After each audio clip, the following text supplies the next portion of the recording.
Paling enak makan pakai geprek bensu. Paling enak semua makan geprek bensu. Geprek, geprek, geprek, geprek, geprek, geprek, geprek bensu. Geprek, geprek, geprek, geprek, geprek, geprek, geprek bensu. Hemat regone, lezat rasane, hanya di geprek bensu aja. Ha, pedas sambal ulegnya. Ha, hemat harganya.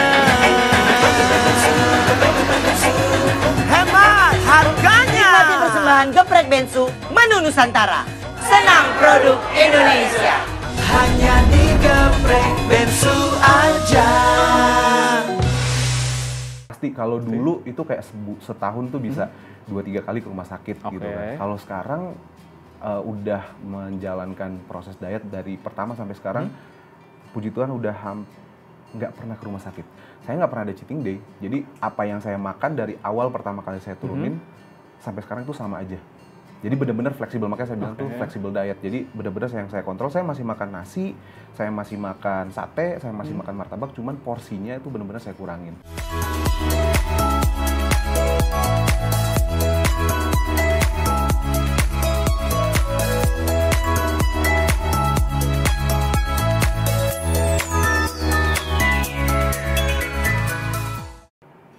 Halo sahabat sehat, jumpa lagi bersama saya Dr. John dalam program kesehatan Oke Dokter. Sahabat sehat, pada episode Oke Dokter kali ini kita akan membahas bagaimana menjaga pola hidup yang sehat untuk menurunkan berat badan, tentunya tanpa obat-obatan. Narasumber kita kali ini adalah seseorang yang mengalami penurunan berat badan sampai 50 kg dalam waktu sekitar 2 tahun. Nah, beliau adalah Mas Krisni. Jadi Mas Krisni Carol, selamat pagi, apa kabar Mas? Baik. Sehat ya? Nah, Mas Krisni ini dia melakukan diet dan juga hanya dengan olahraga dan merubah pola hidup dan berhasil menurunkan berat badannya sekitar 50 kg dalam waktu sekitar 2 tahun. Benar ya, Mas Kris? Hampir 2 tahun. Hampir 2 tahun Mas Krisni. Wow, Mas Kris ya sangat hebat ini ya. Sangat konsisten selama 2 tahun nih. Nah, sahabat sehat, kita lihat dahulu VT berikut ini.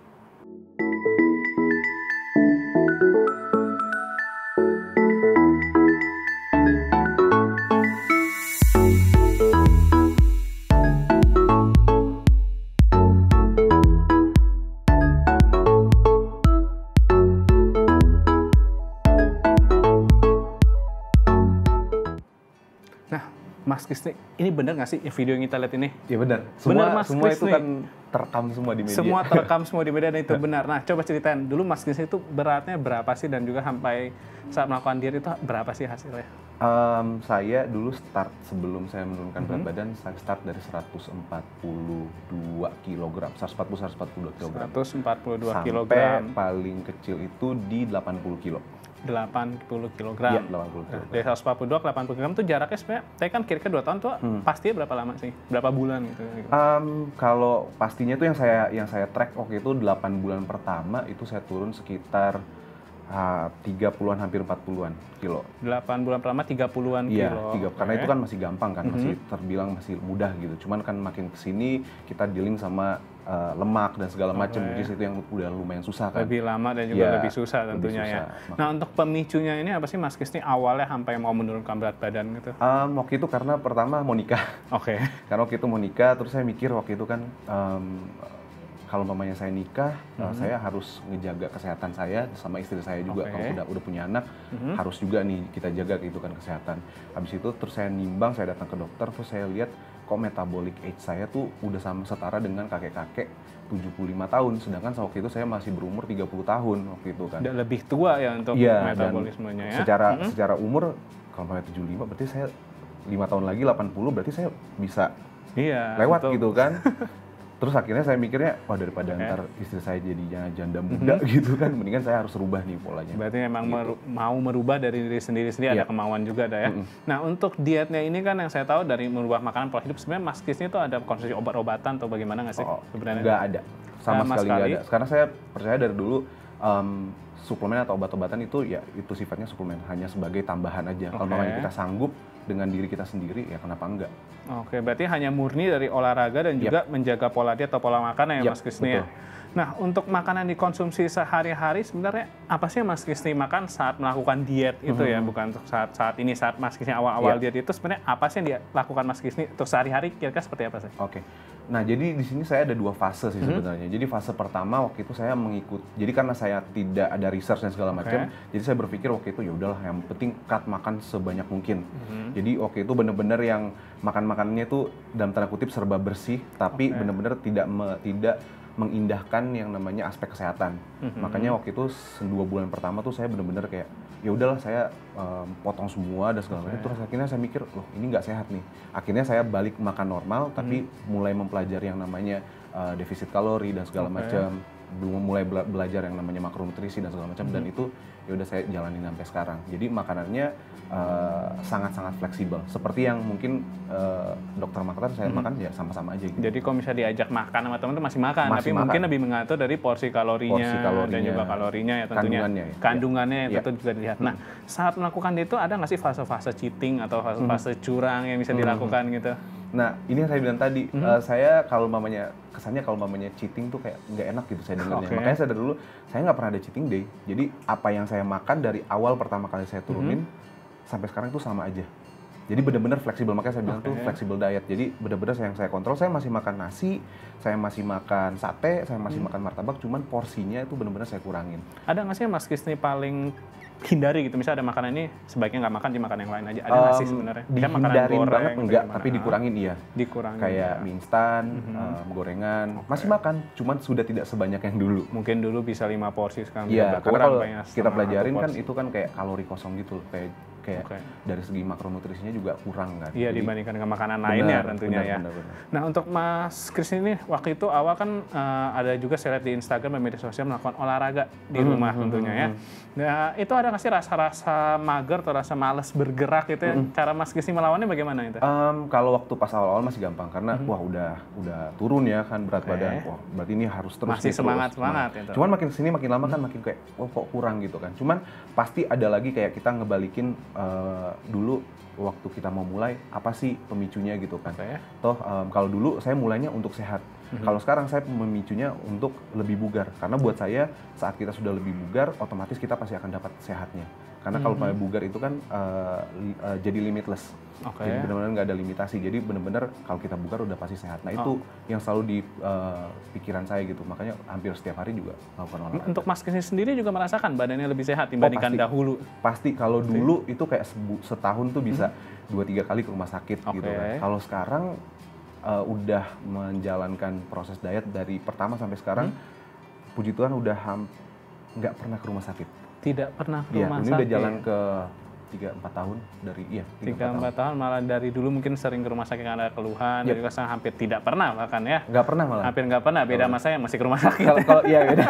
Kalau ke rumah sakit nganterin orang iya, tapi kalau mamanya buat saya untuk sendiri berobat tidak ya. Enggak. Nah, untuk secara Mas Krisni ini apakah ada kebiasaan-kebiasaan lama yang mungkin kurang baik nggak? Misalnya seperti mungkin yang kebiasaan yang susah ditinggalkan mungkin, apakah merokok atau juga minum alkohol itu ada nggak sih? Apakah memang mempengaruhi proses diet juga itu? Saya memang dari dulu nggak suka rokok, saya memang alkohol iya dulu. Cuma itu yang saya tinggalin juga. Lalu yang kedua adalah sampai sekarang sih masih suka biasa insomnia. Susah tidur. Nah itu yang benar-benar yang sampai sekarang ya kadang ada bulan-bulannya, wih aman nih tidur. Tapi ada datang bulannya kayak ini nggak bisa. Susah tidur. Susah mulainya. Ada aja. Ada aja. Nah saat Mas Krisni nih awal melakukan diet itu ada nggak sih konsultasi ke dokter gizi atau ahli gizi atau bagaimana, atau benar-benar hanya sendiri aja gitu, mulai sendiri gitu?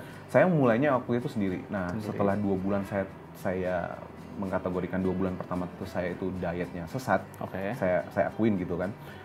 Abis itu saya coba, kebetulan ada teman saya yang ahli gizi gitu kan, terus dia kasih sedikit pencerahan, terus saya coba research gitu kan, cari di internet segala macam, baru saya jalanin yang lebih baik. Tapi kalau ada konsultasi kayaknya enggak, tapi ya enggak directly datang ke ahli gizi gitu. Tidak langsung, tapi ada berbincang-bincang sedikit, mungkin menanyakan kondisi dan juga bagaimana yang baik ya. Nah untuk Mas Krisni itu olahraga dilakukan rutin tuh kalau boleh tahu berapa kali sih seminggu? Seminggu saya minimal 4 kali. Minimal Kalau 4 lagi kali. malas-malasnya tuh 4 kali. Lagi malas-malasnya. Kalau mamanya lagi rajin-rajinnya 6. 6 kali, oke baik. Sehari istirahat. Sehari istirahat tentunya. Nah untuk olahraga itu pernah nggak sih Mas Kisi ngerasain saat setelah olahraga, mungkin besoknya atau 2 hari setelahnya, badan-badannya jadi pegal-pegal gitu? Waktu awal-awal iya, cuman kalau makanya orang-orang yang kalau udah fitness entusias, mereka tuh selalu punya slogan, kami rindu DOMS gitu kan. DOMS itu kan kalau mamanya abis latihan gitu kan suka merasakan sakit gitu kan. Kalau sekarang sih hampir nggak ada, cuman kalau mamanya kita udah mulai masuk progresi ke entah gerakan baru atau enggak ke beban yang baru pasti akan ada, tapi nggak terlalu seperti yang biasanya. Oke, baik memang rasa pegal-pegal itu rasa nyeri di otot memang wajar ya dilakukan. Wajar. Dilakukan setelah kita olahraga mungkin 1 hari atau 2 hari itu memang wajar terjadi, terutama jika kita udah meningkatkannya. Cara menanganinya bagaimana sih awal-awal itu? Kalau awal-awal kalau mamanya sakit ya dinikmatin aja. Soalnya kalau mamanya yang saya pelajarin adalah kalau mamanya dia udah mulai sakit di persendian segala macam itu baru saya concern. Saya mungkin coba hubungin teman-teman saya yang fisioterapis juga gitu kan untuk coba cari tahu. Lalu kan kalau sekarang kan udah banyak banget kan yang di sosial media untuk kayak cara untuk ngerilis ini dan segala macam. Jadi saya lebih ke arah ke situ gitu kan. Cuma kalau mamanya kalau kayak ke muscle yang kayaknya emang biasa kayak gitu, itu sih nggak terlalu gimana. Nggak tahu gimana ya, karena yang saya tahu juga untuk DOM sendiri itu juga akan membaik dengan sendirinya. Iya, betul. Apalagi jika kita udah rajin olahraga tentu akan makin berkurang untuk kejadian sakit dan pegal-pegalnya.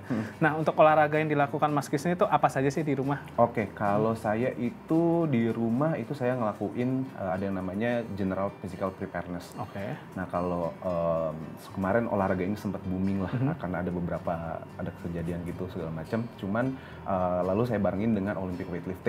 Nah, Olympic weightlifting kalau mamanya kita tahu atlet yang namanya kayak Eko Yuli yang dipertandingkan di Olympic sama Asian Games, nah saya lebih fokus ke situ karena dia lebih banyak compound exercise kan, jadi melatih banyak persendian kan dalam 1 kali gerakan. Dalam 1 kali gerakan melatih banyak persendian. Contoh gerakannya seperti apa sih?